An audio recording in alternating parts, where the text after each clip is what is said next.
Hey, what's up, drone flyers? So may bago na naman tayong pasyente. Ito ay isang Mavic Air 1.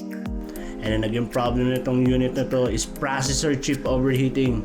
So normally kung bakit may ganitong problem is hindi umaandar ang fan.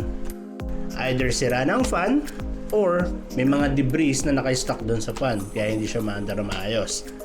So ano pang hinihintay natin? Tara, samahan nyo akong ayusin to.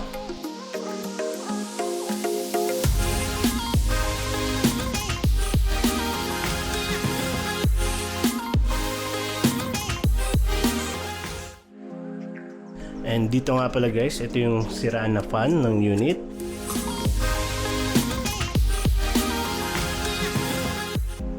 Yon! So goods na yung fan and ready to fly na ulit ang unit. This is your Captain PJ speaking. Always at your service and see you on my next video.